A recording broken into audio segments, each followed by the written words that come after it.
Hello everybody, my name is Beck. Welcome to my channel. Welcome back to my channel. So today I will be going through my monthly favorites. I can't believe March just went by and it's already April. It is currently 7:02. I actually have to hop onto a live stream because my friend is actually streaming today.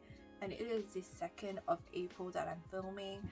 I am based in Sydney, Australia, for those of you who are wondering. Yes, it is flooding like crazy. It's been raining non-stop. I think the flooding situation is just going out of control here, so I've been stuck indoors. So I've been like playing a lot more video games and reading a lot more books in my spare time compared to like the previous months. I'm starting to slow down my purchases because I've been like diversifying my income into like other hobbies of mine, and I'm trying my best not to like overspend and overconsume because you know there's only so many times in a day. So if you are new to my channel, I go through the video games I played from the previous month and I try my absolute best to post it in the first week of the next month, which is right now. So the very first game that I really got into, I'll be going through my Nintendo Switch games first, and then I'm gonna go through my PS5 and then Steam, and at the very end I'm just going to talk about the mobile app games that I've been playing. That's usually the sequence of events that I go through, but it's not a lot in terms of quantity because I'm going to take quality over quantity. That's a lie I tell myself. I've been playing games that are a little bit more lengthier than usual, so that's why I've been concentrating on one thing rather than like having a variety of games. I have once again written down what I have played, but I'm pretty sure there was more, but I can't remember on the top of my head, so let's quickly go through them, or else this will become like a 30-minute video. I'm not sure if you want to hear me like babble for like 30 minutes or longer than that. Okay, I'm gonna go through my first physical Nintendo Switch game, which is Triangle Strategy by Square Enix. Is the front and back. The PAL version, if you ever wanted to know. I don't know if the American version is different, but I've seen like different covers of this, but I'm not too fussed when it comes to like covers. Sometimes I am, but for the most part I don't really care, but because at the end of the day you can't really tell on the shelf. But anyway, I did originally play the demo ages ago when it first came out, and I did stream it, and then on the very first day that I got this, I got it on launch day. I did stream it for like 3 hours, but if you're new to my channel, I do private my live streams after a couple of days because it just looks like clustered on the channel, and I put it in a playlist so it's unlisted, so you can still watch it if you want to. So just go through my playlist and you can see it there if you want to watch me be animated, because I usually try to condense these videos into like bite-sized pieces so it's like not too overwhelming. And I also mumble and stumble a lot with my rants and story. I basically talk about my life on the live stream, so if you ever wanted to get to know me, that's the perfect place. And I also rant about like other things video game related. Anyway, enough of plugging. So I've been playing Triangle Strategy on the easiest mode because I don't have time to be like racking my brain. I have so many things I want to do in a day, and I just want to like enjoy the story for what it is. I have played on like other difficulties just to like see what it's like, and it's not for me, so I switched back to the easiest mode. If you play the demo, then there's a lot of things that you already know, like I guess gives you more like context. Played Octopath Traveler, Bravely Default, and Fire Emblem games. It's kind of on that same vein, but it's more geared towards like Octopath Traveler / Fire Emblem, that kind of concept. I would say it's more heavily driven with story, and so far I haven't been fighting a lot more battles in comparison, and you don't build relationships like you do in Fire Emblem, so it is a little bit different. But in terms of progress, it's slower, and I feel like there's like less options. This game centers around salt and trade and politics, not really about romance. So if you are interested in like a story driven game in terms of like trade, then this is for you. I do enjoy the game. You have to be in the right headspace to really absorb all the information you're being given, and the choices you make in this game, I don't know if it actually affects the main storyline, but so far I don't think this is a spoiler, but I've looked at the time, what's that called, the tree lines, what is that thing called again? This is why I don't like filming early in the morning when I am like dead on the inside. But anyway, So I've looked at the timeline of this, the stories and stuff and options you go, it all leads to the same path, but I'm only up to chapter 16 and I've played for 15 hours because there's also like a main stories and side stories in this game, so there's like a lot to do. That's why in 15 hours I haven't really made that much of a progress yet. And I am also curious to see like what is the replay value, because I would have loved to see like the dialogues of the other possible outcomes that I didn't get to choose. Like, I'm sure towards the end there will be some major secrets revealed. So far so good. It's a little bit slower than other games that I've played, but not bad for what it is. If you're willing to wait, I'm pretty sure this game will definitely go on sale if you're not too desperate for it. But I did enjoy it. As much as I want to progress into this one, I did for right now kind of dropped it because this game just came out. If you are new to my channel, there's one thing you need to know about me. I love anything Harvest Moon, Stories of Seasons, Rune Factory related. It is my bread and butter. I love the entire series and franchise of that game.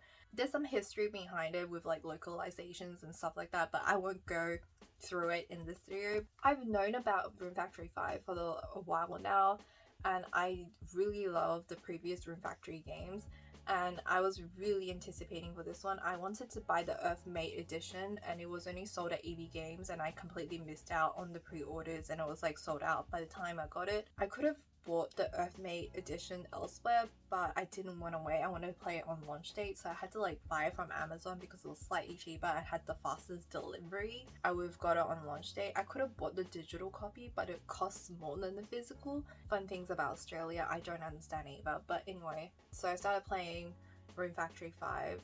It came out on the 25th of March. I don't remember. It came out on a Friday. This really pains me to say this because like I said, I really love Rune Factory, the whole franchise. I love it.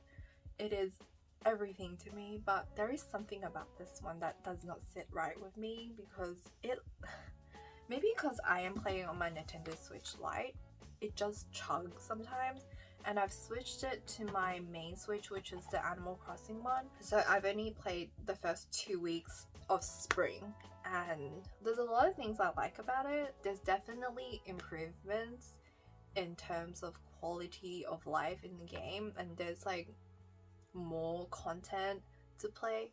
If you don't know anything about Rune Factory, it's a farming RPG with dating and marriage availabilities, same-sex marriage I think for this one.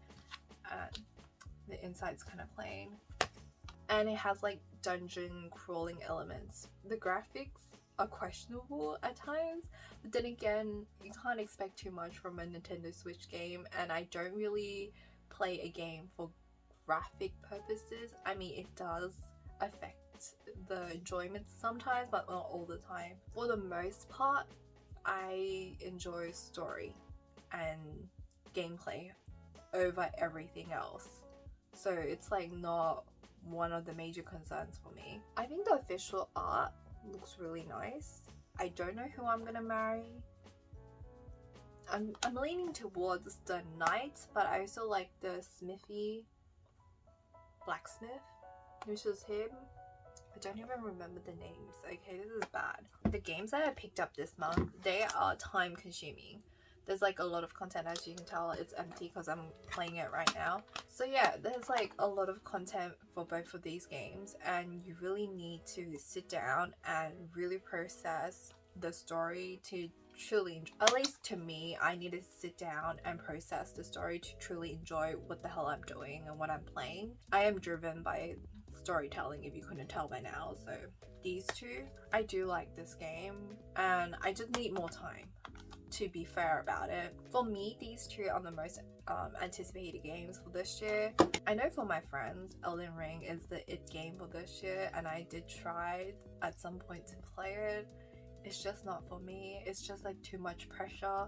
One of these days I will learn to enjoy games like Dark Souls, Elden Ring and all of that, but today is not the day. Today I will be playing Rune Factory 5 instead. And I also bought the Mario expansion pack DLC, the one that comes in installments. I haven't opened up the game yet, but I saw Micro play it and the price was reasonable for the pack, so I bought it. So one of these days I will go back to like Mario Kart. Did I say Mario Party? I bought the Mario Kart expansion pack, whatever it is. I haven't opened it yet, but I did buy it. And then for the PS5, I think I've only bought digital stuff this month. I bought Love Choice and I played it for like a little bit. It's one of those games that I bought because I wanted more trophies, if I'm being realistic and honest with myself. And I don't know what the hell was happening half of the time. It looked interesting. I just wasn't in the right headspace and I just clicked on it and played it for a little bit. As the title suggests, it's called Love Choice, so you make like dating choices of the protagonists to see if they end up in a relationship. I got a bad end because I wasn't following a guide and I just like chose whatever. And yeah, I played it for a little bit, so I can't say too much about it. It seemed like a very straightforward choice game. Perfect description. Let's move on. And then another game that's kind of in relations to the vein of Love Choice, I also bought A Year of Springs. I think it's by the same dev. Correct me if I'm wrong, but I'll put it here somewhere if I'm incorrect, but I think it's by the same dev. Both of these games were on sale, that's why I picked it up, and also I wanted trophies and it looked cute enough and something easy and quick for me to like play. If it's cute, if it's on sale, and if it's trophy driven, I'm gonna pick it up. That's the main motivation why I picked it up. I've also seen the game float around on Twitter and everybody seems to be positive about it, so I picked it up because it was on sale. And then for the PSN, I picked up Ghost of Tsushima, Team Sonic Racing, and Ark Survival Evolved. These were the kind of games that I wanted to try and play, but I just didn't want to spend money on it. And it was like part of the PSN for last month, so I picked it up. Very excited to try it. I don't have any room on my PS5, so I would have to delete some or actually finish some games and then I can install them. But I'm very keen to try Ghost of Tsushima because my friends have been telling me for months to install it, to try it out and play the game. I don't know if it's co-op, but you know, I'm trying to broaden my horizons, but sometimes I am scared, okay? Like, it's in my head, it will happen eventually. I don't know when exactly, but the thought is there. I have the game now, it will happen one of these days.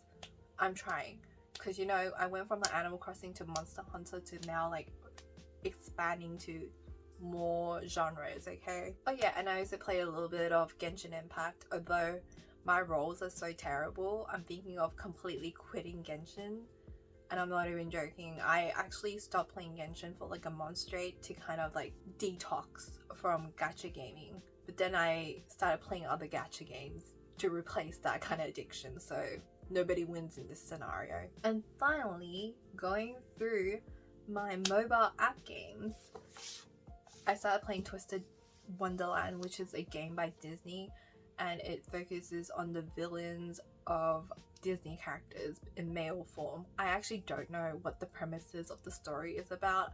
I play it because Shushi and Rox play it, and I just want to play the same games that my friends play so I can be part of something.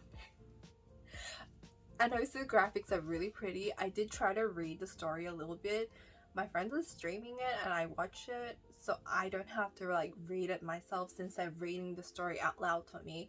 The voice acting is all in Japanese, so you actually still have to read it unless you understand Japanese.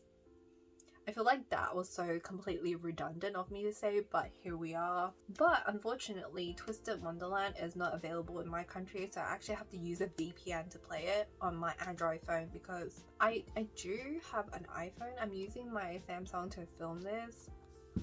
If you don't know, secret about this channel, I actually use my phone to film most of my videos, and my camera has been retired at this point because it's just so much process to like fix the memories. And anyway, nobody wants to hear that, so I've been using my phone to film these videos.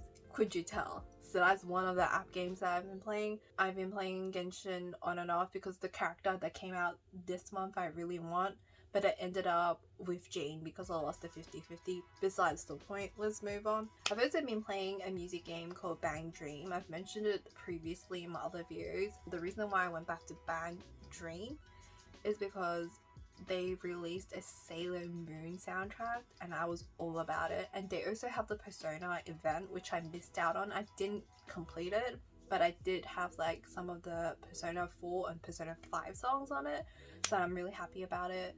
Once I got the songs, I was just like piecing out.